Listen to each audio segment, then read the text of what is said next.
Bonjour, vous êtes sur Décideur TV, c'est la matinale du monde du chiffre. Au programme de ce numéro, on va parler du rapprochement entre le groupe GmbA et le cabinet Montiel-Laborde. On évoquera également les tendances en matière de recrutement et de rémunération. Et enfin, on évoquera le rôle de l'expert comptable en matière de CSE en ce qui concerne sa gestion et sa comptabilité. On démarre tout de suite l'émission avec Raymond Dorge, président de GmbA, qui va nous revenir sur le rapprochement entre le groupe GmbA et le cabinet Montiel-Laborde. Bonjour Raymond. Bonjour. Alors pourquoi ce rapprochement entre votre groupe, le groupe GmbA et le cabinet Montiel-Laborde? Alors tout d'abord d'un point de vue humain, voilà, c'est un cabinet avec lequel on partage les mêmes valeurs. C'est un cabinet qui fait partie, comme nous, depuis très longtemps du réseau Walter France, réseau indépendant d'experts comptables. Et on a été amené depuis un bon nombre d'années à échanger ensemble des missions et des collaborateurs. De plus, le cabinet GmbA a été fondé par Michel Gir, Alain Boudot et Pascal Mollard. Et parce que ces trois personnes-là, ces trois associés, ont travaillé avec Pierre Laborde, qui est associé du cabinet. Donc quelque part, c'était un peu naturel ce rapprochement. Tout à fait, ça s'est fait tout naturellement. Voilà, on partage les mêmes valeurs. D'un point de vue RH, ça s'est fait vraiment très très naturellement. Voilà. Et ensuite, d'un point de vue économique, donc chez GmbA, on a une activité assez soutenue d'audit, voilà, mais avec la loi Pacte. Voilà, des mandats, c'est une activité où on a du mal à se développer. On se développe, mais on perd des mandats relatifs à cette loi de Pacte. Et le cabinet Laborde Montiel, lui, n'a que des dossiers qui ne sont pas concernés par la loi Pacte. Donc voilà, ça vient renforcer notre pôle audit. Voilà, on va faire à peu près 40 collaborateurs. La règle des 4, ce qu'on a appelé la règle des 4 millions, 40 collaborateurs et à peu près 400 mandats. Voilà. Le cabinet Laborde Montiel est aussi spécialisé dans tout ce qui est coopérative agricole. Donc, coopérative agricole au sens large, puisque les coopératives agricoles ne font pas que... Il y a du trading, il y a des bases logistiques, il y a des startups. Voilà, c'est un milieu assez varié. Et voilà, et ça va nous permettre d'asseoir vraiment notre développement et puis aussi d'attirer des talents, puisque c'est assez compliqué à l'heure actuelle d'attirer des talents en audit. Voilà, d'attirer des talents pour faire des missions très diversifiées. Il y a une complémentarité entre vos deux structures, de ce que je comprends. Alors, il y a une complémentarité d'un point de vue technique.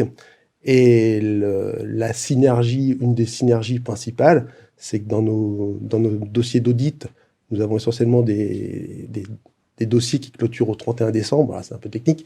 Et le cabinet Laborde Montiel a des dossiers qui clôturent essentiellement au 30 juin.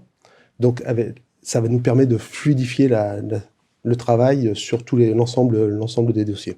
Voilà, ça, c'est une des premières synergies. Et puis après, chez GmbA, on a des compétences autres qui vont permettre d'accompagner encore de façon plus approfondie les clients du cabinet Laborde Montiel. Voilà, les 4 grands spécialistes du milieu de la coopérative agricole. Alors tout ça se place dans une dynamique, j'ai envie de dire, pour votre groupe, puisque vous avez également créé GmbA Avocat.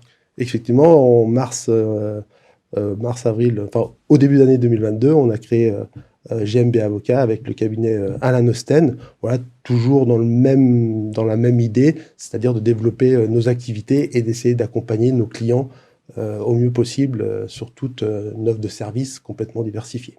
Alors pour terminer, évoquons les perspectives de développement, quelles sont-elles?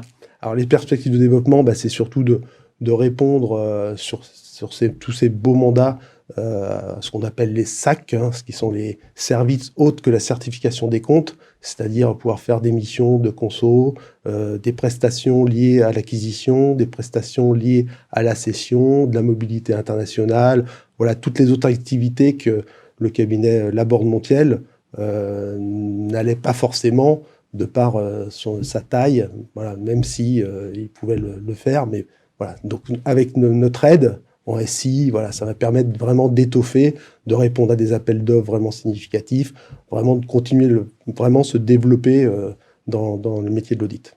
On va conclure là-dessus. Merci d'être venu sur le plateau de la matinale. Merci.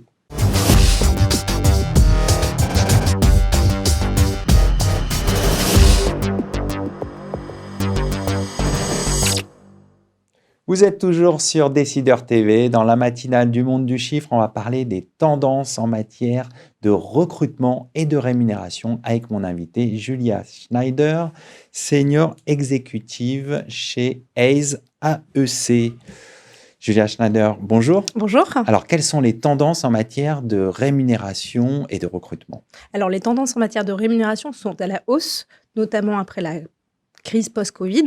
On s'est rendu compte que, bien évidemment, les rémunérations ont fait un boom, que ce soit sur les métiers de l'audit, de l'expertise et du social. En termes de recrutement, on a toujours autant de demandes de recrutement de la part des cabinets comptables. C'est un fait qui a toujours été... il n'y a jamais eu de problème pour avoir un nombre important de postes. Aujourd'hui, il y a plutôt une tendance à la baisse en termes de niveau de candidature. Alors, pourquoi il y a une pénurie de talents? Comment l'expliquez-vous? Alors, la pénurie de talents, c'est qu'ils sont aujourd'hui sursollicités. Ils sont approchés en direct par des cabinets de recrutement, des cabinets directement, mais également, ils bénéficient également de la cooptation. Beaucoup de cooptation de la part d'amis à eux. Et du coup, la pénurie peut s'expliquer de ce fait-là. Quelles sont les compétences qui sont actuellement recherchées? Alors aujourd'hui, on a beaucoup de demandes de DSCG, de Master CCA, avec minimum 1 ou 2 ans d'expérience, que ce soit sur les métiers de l'audit et de l'expertise comptable. Et on recherche avant tout aussi des personnes qui ont envie de s'investir sur le long terme. Est-ce que les compétences en matière d'innovation, par exemple, ou de RSE, qui est un sujet qui est particulièrement prégnant, Oui. Sont recherchées actuellement? Alors oui, on a quelques demandes au niveau RSE. On peut avoir aussi des demandes au niveau du SI, les systèmes d'information, mais c'est des demandes qui viennent, on va dire, plutôt doucement sur le marché. Alors, parlons maintenant rémunération. Quelles Oui. sont les variations de rémunération qu'on observe? Alors les variations aujourd'hui ont évolué. On est entre 5 et 10% sur certains niveaux de grade, que ce soit du junior au futur associé, sur les 3 métiers, l'audit, l'expertise et le social. On a vraiment une explosion des salaires fixes, bien évidemment.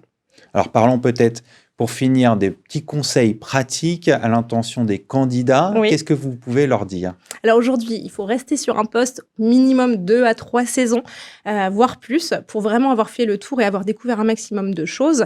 Aujourd'hui, le métier est très attractif. C'est une profession qui embauche très bien, qui permet d'évoluer sur le très long terme et de découvrir également les métiers du conseil et de l'accompagnement. On va conclure sur ces conseils pratiques. Merci d'être passé sur le plateau de la matinale. Merci à vous.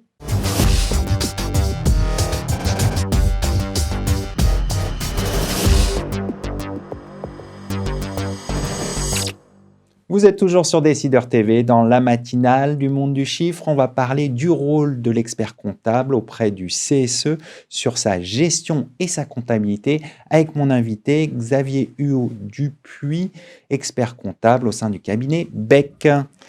Xavier, bonjour. Bonjour Arnaud. Alors, de quelle manière l'expert comptable intervient-il auprès du CSE? Alors, en fait, il y a 2 missions qui sont dévolues par la loi pour les CSE. Il y a assurer donc l'expression collective des salariés et gérer les activités sociales et culturelles. Et de la même manière, le Code du travail a prévu 2 missions pour l'expert comptable, ce qu'on appelle les missions économiques, donc qui est donc le premier volet, dans lequel l'expert comptable va intervenir sur l'analyse financière de l'entreprise, quand il y a des restructurations, sur la politique sociale, donc il y a un certain nombre d'autres interventions récurrentes ou non. Et puis, le deuxième volet qui est prévu par le Code du travail, c'est l'intervention de l'expert comptable sur la comptabilité et la gestion du CSE. Et effectivement, moi, c'est cette deuxième partie sur laquelle j'interviens sur l'assistance au comité. Alors, évoquons ce deuxième volet. De quelle manière l'expert comptable intervient en matière de gestion et comptabilité auprès du CSE? Alors, il y a une première mission qui est obligatoirement prévue par le Code du travail, ce qu'on appelle la mission de présentation des comptes annuels, qui est une mission qu'on retrouve dans d'autres entités, et donc qui consiste à assister, accompagner le CSE pour présenter et établir les comptes annuels.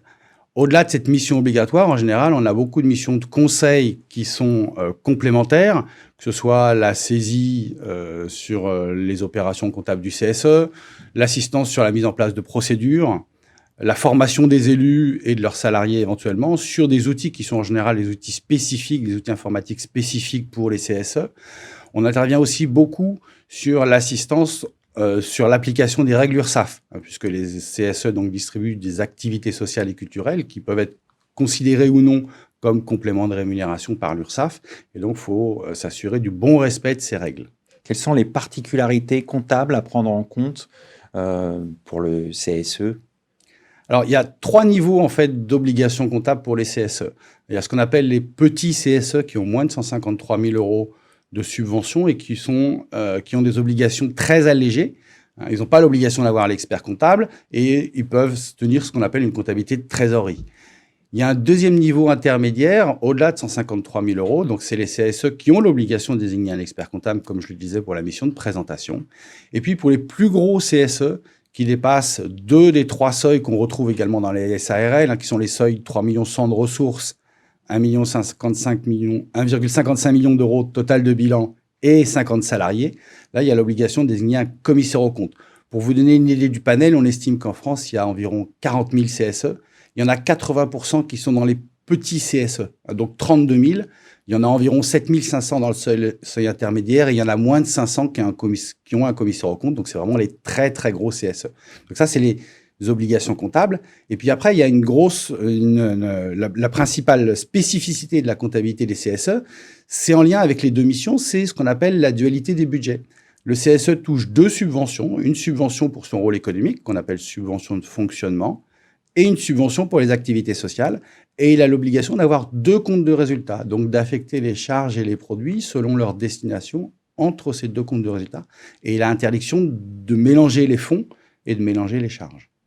Alors, on a bien compris la spécificité de la comptabilité des CSE. Maintenant, évoquons peut-être des bonnes pratiques et des pièges à éviter en la matière. Alors, les bonnes pratiques, aujourd'hui, ce qu'on voit qui peut manquer le plus dans les CSE, c'est ce qu'on appelle du contrôle interne, donc des procédures, donc des modalités de fonctionnement. Souvent, ils ont défini qui sont les signataires, mais pas au-delà. Or, c'est intéressant d'avoir un minimum de procédures écrites pour que tout le monde sache comment fonctionne le CSE. On a ensuite le respect des règles fiscales et sociales. Il n'y en a pas beaucoup, mais elles sont parfois méconnues, puisque c'est des règles spécifiques pour les CSE. Et puis, dans les bonnes pratiques, il y a aussi, pour les prestations les plus importantes, aller vers de la mise en concurrence pour avoir le meilleur rapport qualité-prix. Et puis, je dirais, le dernier point, c'est sur la gestion des activités sociales elles-mêmes, c'est-à-dire bien définir qui sont les bénéficiaires, ce qu'on appelle les ouvrants droit, donc les salariés et leurs ayants droit, les familles, et puis les règles générales qui leur sont applicables pour les activités sociales. On va conclure là-dessus. Merci d'être venu sur le plateau de la matinale. Merci Arnaud. Merci à toutes et à tous pour votre fidélité. Je vous retrouve très bientôt sur Décideur TV pour un nouveau numéro de la matinale du monde du chiffre.